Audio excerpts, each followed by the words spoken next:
안녕하십니까. 조국혁신당 대표 조국입니다. 저는 오늘 조국혁신당이 그리는 대한민국의 미래에 대해 말씀드리려고 합니다. 그 미래를 현실로 만들기 위해 무엇이 필요한지 국민 여러분께 보고 드리려고 합니다. 조국혁신당은 22대 국회에서 국민이 더 행복한 사회권 선진국을 만들기 위해 행동하겠습니다. 새로운 법이 필요하면 만들겠습니다. 기존 법률 개정이 필요하면 바꾸겠습니다.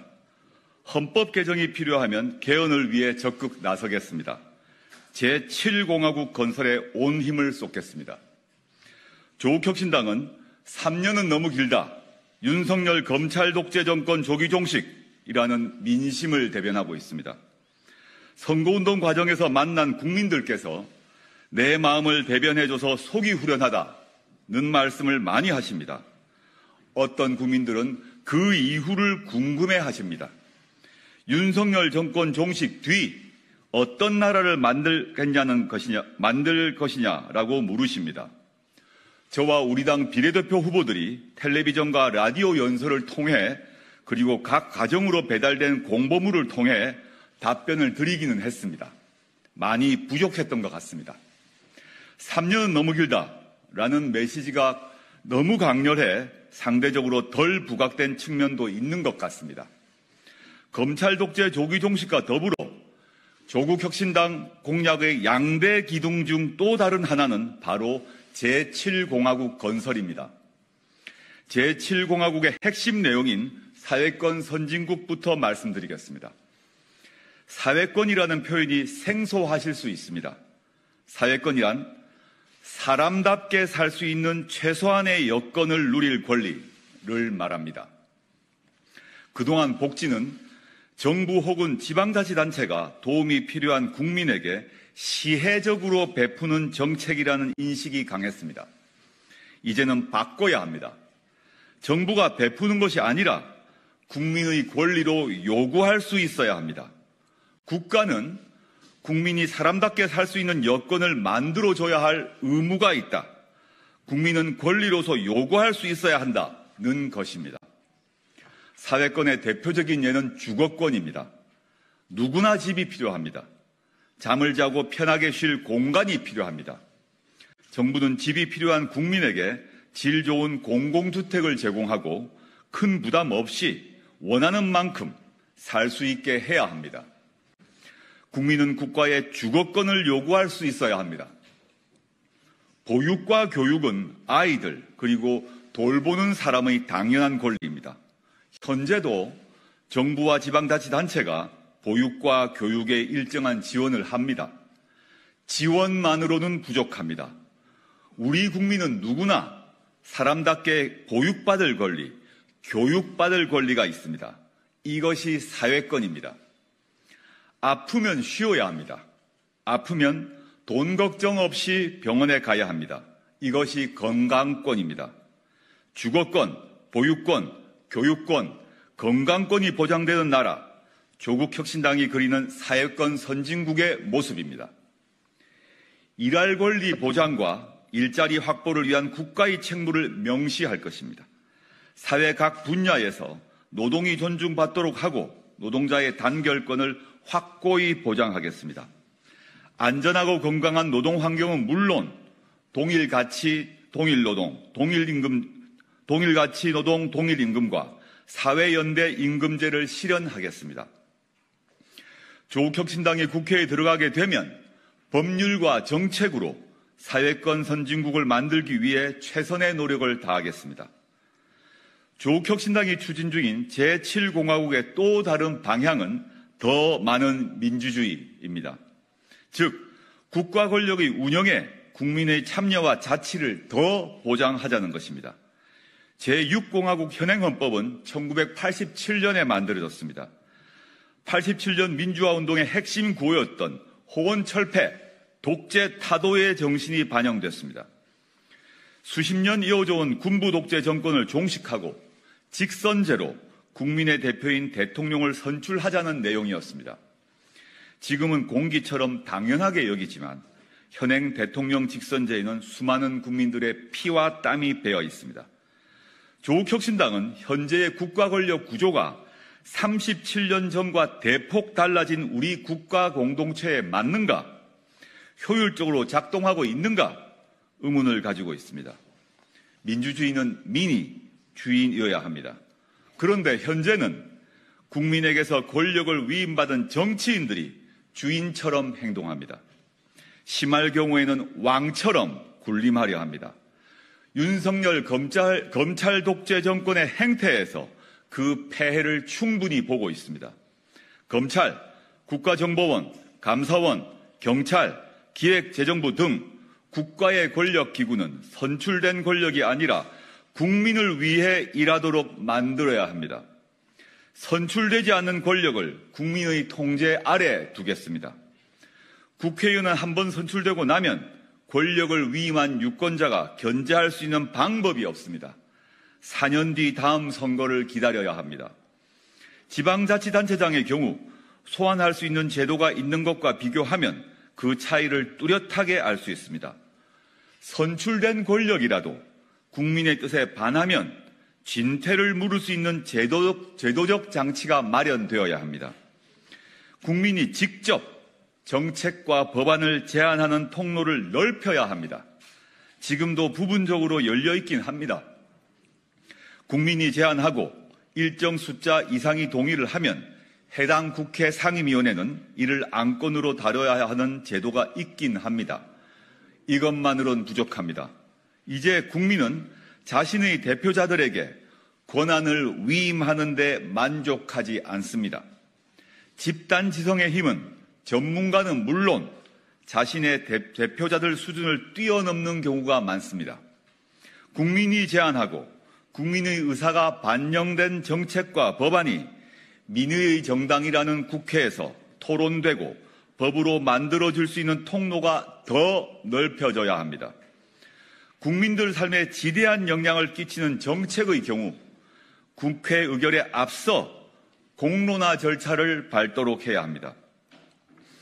조국혁신당이 만들고 싶은 나라의 구체적인 모습은 이 자리에서 모두 말씀드리기에는 무리가 있습니다. 오늘은 강론의 주요 방향만을 간략하게 말씀드리겠습니다.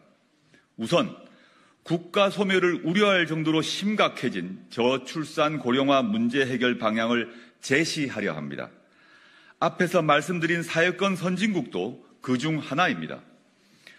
주거권과 보유권, 교육권이 보장된다면 주거 문제를 해결할 수 없어서 혹은 아이 키우는 데 드는 경제적 부담 때문에 결혼과 출산을 미루거나 포기하는 흐름을 바꿀 수 있습니다.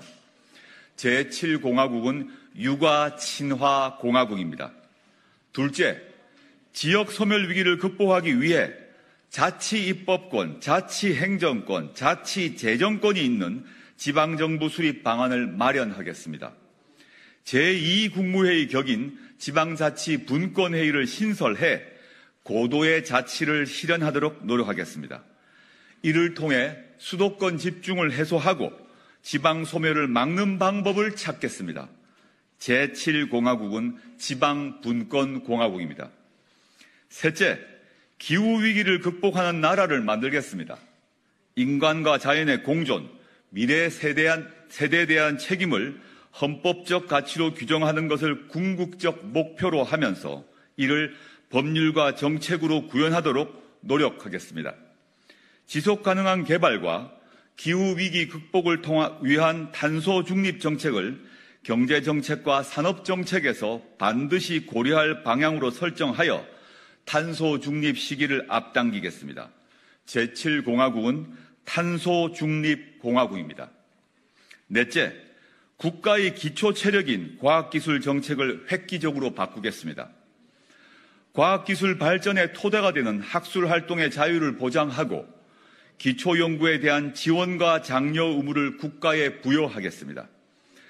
과학기술 투자의 안정성과 지속성을 확보하겠습니다. 이를 위해 과학기술 정책 결정 과정에서 국회의 역할을 강화하고 과학기술인들이 정책 결정에 주도적으로 참여할 수 있도록 보장하겠습니다. 제7공화국은 과학기술공화국입니다.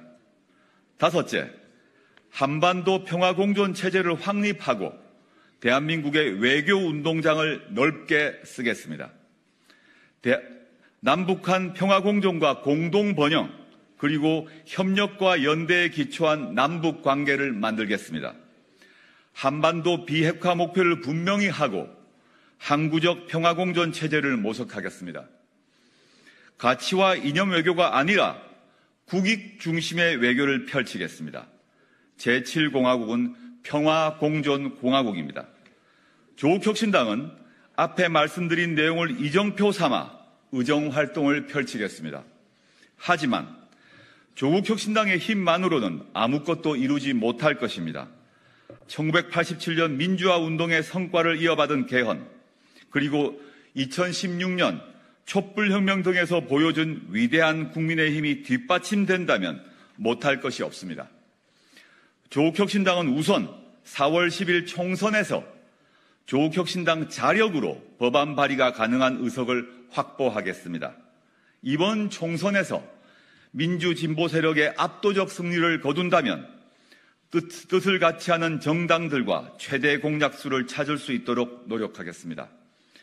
22대 국회에서 개헌에 대한 공감대가 형성된다면 조국혁신당도 앞에 말씀드린 내용을 기초로 개헌 논의에 적극 참여하겠습니다. 비록 작은 정당이지만 개헌 논의의 예인선이 되겠습니다. 국민이 더 행복한 사회권 선진국을 만들 수 있도록 노력하겠습니다. 조국혁신당은 합니다. 사회권 선진국, 국민이 더 행복한 제7공화국 건설을 위해 더 빠르게, 더 강하게, 더 선명하게 행동하겠습니다. 감사합니다.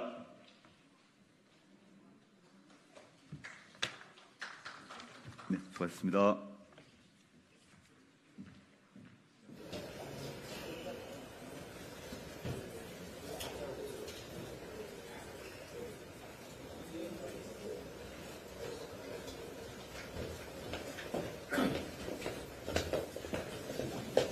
자, 네.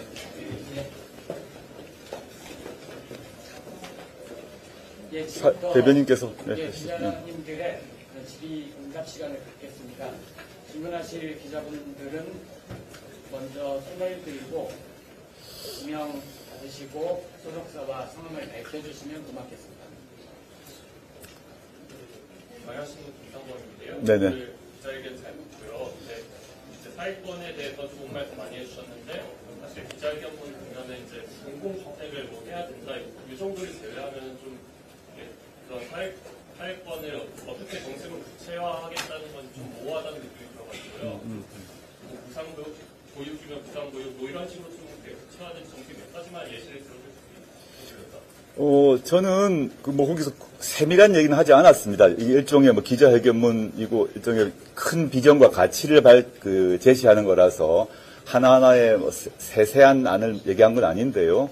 제가 보면 일단 주거권, 보육권, 교육권, 건강권 이렇게 얘기를 하지 않았습니까? 사회권의 내용으로. 물론 그 별도로 노동권이랑은 따로 말씀드렸는데 그랬을 때 보면 주택 문제 같은 경우는 제가 기자회견 또는 이 자리에서 여러 번 말씀드렸는데 예를 들자면 이미 저의 경제특보인 홍종학 전 장관께서 과거 민주당 의원 시절에 제출하셨고 안까지 만들어져 있는 게 있습니다. 그게 뭐냐면 모든 신혼부부에게 양질의 공공임대주택을 다 제공한다는 안입니다. 근데 당시에 민주당 및 또 여러 당시 언론들의 비판 또 민주당 내부에서의 비판이 있어서 다 중단돼 버렸습니다. 지금 보면 오히려 약간 보수적인 정치 세력에서 필요하다는 얘기를 하고 있어요, 지금. 그러면 저는 예를 들자면 주거권 같은 경우는 실제 이게 우리나라 정도의 경제 수준이 있는 나라에서 예컨대 싱가폴, 오스트리아, 네덜란드에서 다 하고 있어요. 그걸 우리나라 경제력 규모로는 충분히 가능한 돈이 필요한 게 아니다. 돈이 부족한 게 아니다. 정확히는 다시 정정하겠습니다. 돈이 부족해서 못하는 게 아니라 이걸 주거권이라는 생각을 정부가 그리고 국정 최고 책임자가 이게 국민들의 권리다라는 생각을 못하고 있고 반대로 국민들도 이게 나의 권리라고 생각을 못하고 있는 거죠. 내가 월세건 전세건 또는 집을 사는 것이든 내가 개인이 책임져서 돈을 벌어서 해야 된다고 지금 살고 있지 않습니까? 우리 모두가. 그러면 이렇게 되게 되니까 어떤 문제가 되냐면 많은 국민들이 원래부터 상속을 받아서 집이 있는 경우는 제외하고는 대부분 자기의 소득의 뭐 3분의 1, 심지어는 2분의 1을 자신의 전세 또는 향후에 집을 구입하기 위한 저금으로 쓰고 있어요. 근데 제가 언급했던 몇몇 나라 같은 경우는 거의 뭐 50년 수준의 50년 이상 뭐 계약 조건별로 10년, 20년, 50년 이렇게 있습니다만은 집 걱정을 하지 않기 때문에 그 시민들이 자신의 가처분 소득이 늘어납니다. 당연히 행복 수준이 높아질 수밖에 없지 않습니까? 마찬가지고요. 그 보유권 문제는 당연히 주거권과 직결되는데 지금 언급했던 나라의 경우를 보면 공공임대주택을 제공할 뿐만 아니라 공공임대주택의 기본 전제가 그 양질의 공공임대주택 그 단지 안에 당연히 공공이 운영하는 보육시설이 구비되어 있습니다. 그래서 거기 입주하는 신혼부부 또는 이제 법적인 신혼부부만을 의미한 건 아닙니다.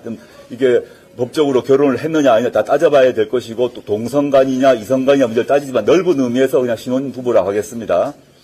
그런 경우에 있어서 당연히 아기를 놓을 경우 걱정을 하지 않게 되어서 자연스럽게 출산율이 올라갔습니다. 그리고 이제 네덜란드, 오스트리아 이런 싱가포르 말고도 예를 들어 칠레의 경우를 들자면 칠레가 제 바첼레트 정권이라고 기억이 나는데 같은 경우 칠레가 긴 나라 아닙니까? 거기서 그분이 집권하자마자 전체에 걸쳐 백몇 개, 수백 개로 기억이 나는데 숫자는 제가 확인해 봐야 됩니다. 보육시설을 국가가 다 이렇게 만들었어요. 그래가지고 칠레의 출산율이 확 올라옵니다. 이런 식의 구체적인 정책은 있다. 그 외에도 뭐 교육권, 양육권 문제는 더 나중에 말씀드리도록 하고 주거권, 양육권, 주거, 양육, 교육 이런 문제가 사실 하나다라고 봅니다. 현 우리나라 시점에는 왜냐하면 이게 집이 없으니까 연애 결혼 어려워하고 연애 결혼 했다고 하더라도 애 놓기 힘들어하고 애 놓는 경우에 있어서도 나중에 키울 걱정이 되어가지고 또 조심하고 이게 다 인생의 삶의 주기에 있어서 고비마다 걸림돌이 되고 있는데 우리가 아는 선진국에 있어서는 그런 문제를 사회권이라는 개념을 통해서 풀어나가고 있다는 거죠. 이미 해왔다. 우리나라 예산에서 예컨대 양평고속도로를 휘게 하는데 돈 쓰지 말고 쓸데없는 SOC 하지 않고 그 돈으로 충분히 지금 제가 말한 사회권을 국민의 권리로 보장할 수 있다고 생각합니다. 상세한 것은 저희가 하나하나 세밀한 얘기는 추후에 말씀드릴 것입니다. 예, 다음 질문 받겠습니다. 매일경제 민세 기자입니다. 오늘 기자회견문에서 사회연대 임금제를 실현하겠다고 하셨는데 사회연대 임금제가 어떤 내용인지 좀 구체적으로. 거기 보면 동일노동 동일임금과 이어서 바로 사회연대 임금이 있지 않습니까? 그러니까 동일노동 동일임금 많이 아실 것 같고 그거는 이제 정규직과 비정규직 사이의 차이에 있어서 비정규직을 무조건 다 정규직으로 바꾸지 못하는 상태라 하더라도 뭐 정규직은 각종 혜택이 있죠. 연금이든 복지시설 혜택이 있지 않습니까? 그거를 비정규직에게 줄 수는 없죠. 그렇지만 임금은 동일하게 줘라라는 것이 OECD의 대부분 나라입니다. 대부분 나라에서 정규직과 비정규직, 즉 이 구별은 인정하면서도 임금은 같이 주는 것이 OECD 국가의 노동법의 원칙이고 두 번째 질문하셨던 사회연대 임금제 같은 경우는 북유럽 또는 일부 서유럽, 북유럽에 실시하고 있는 것으로서 우리나라에서 가장 문제 중에 하나가 특히 젊은이들이 이제 취업과 관련해서 중소기업에 많이 가지 않고 있죠. 다들 뭐 그것도 알고 계실 것 같고 그러면 정부와 대기업과 중소기업 사이에 있어서 이 임금과 관련한 적절한 협상을 합니다. 큰 사회적 대타협을 해서 대기업의 임금을 일정하게 스스로 자제하고 그 다음에 그 중소기업의 임금을 일정하게 높이는 그리고 대기업의 경우 임금을 낮추게 되면 정부가 그 대기업에게 세제 혜택 등의 혜택을 주는 이런 정부와 대기업과 중소기업과 또 대기업 노조가 크게 타결을 한 경험들이 있습니다. 그래서 이것들이 여러 사회복지국가, 선진복지국가에서 뭐 파업이 없어진 여러 가지 계기 중이기도 하고 또 노동에 있어서 이런 중소기업의 인력난도 해결될 수도 있고 여러 가지 문제 해결을 했던 사회적 실험이 이미 외국에 있기 때문에 그거를 저희가 도모하겠다라고 말씀드린 것입니다. 예, 마지막 질문 받겠습니다. 해야될 문제 질문인데 우리 이전에 비대위원장이 법을 지키면서는 훌륭한 시민들이 범죄자 얘기했거든요. 기자님 죄송한데요. 오늘 질문은 오늘 기자회견에 집중된 걸 우선적으로 받은 뒤에 시간이 되면 그 질문에 답하도록 하겠습니다. 마지막 질문이라고 말씀하셨잖아요. 네, 잠시만. 그러니까 저는 그 법을 지키지 않은 범죄인 집단 중에 대표적인 사람이 한동훈, 김건희, 윤석열, 김건희, 한동훈이라 생각합니다. 그 정도 하겠습니다. YTN 한국의견 기자님과 최근 인터뷰에서 박은정의 정보에 대해서는 기술적인 부분이 맞지 않다라고 말씀하셨는데 마찬가지로 오늘 여러 번 답을 했고요. 눈높이에 맞지 않으나 그다음에 상황, 사실관계를 정확히 확인해야 된다라고 얘기했고 그 해명문 보시면 되고 언론 보도에서 틀린 것이 많다라고 답드렸습니다. 예, 여기까지 마무리. 다음 일정이 있어서 죄송합니다. 제가 지금 바로 지방으로 이동을 해야 돼서요. 네네. 감사합니다. 감사합니다.